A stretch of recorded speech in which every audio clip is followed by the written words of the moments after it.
yolundan aşıp gelli. Ey ıngray gören bilmen yar seni.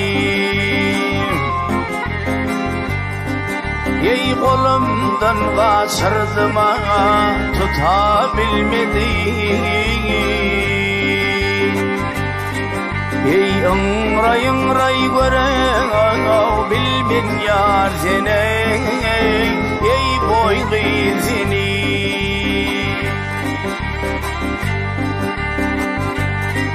Ey bir kuşudum beyine vana tutulum. Ey bir da sordum kenarından atılmam. Ey kestir baktım kervene lada satılmay.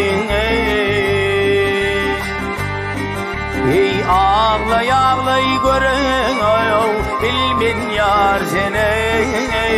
Ey boy kızını. Ey kestir baktım kervene lada satılmay. Ey ağlay gören bilmen yar seni.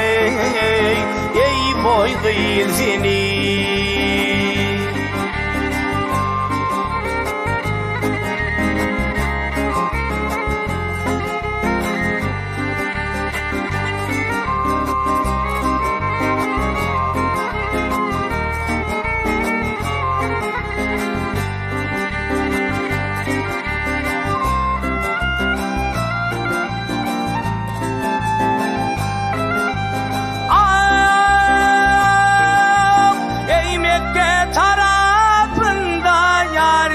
Arşın sinneline. Ey kolum yetmez beleğin dağın başına.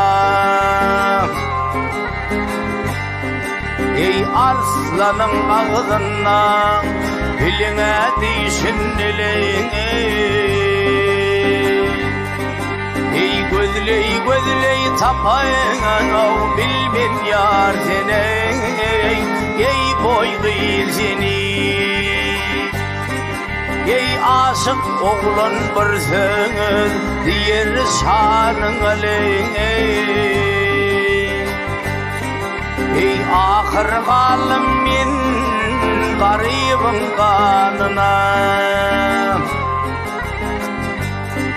Ey kemin ediyor solunlanın yanına lene.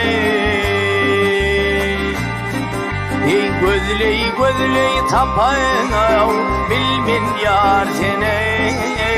Ey boy kızını.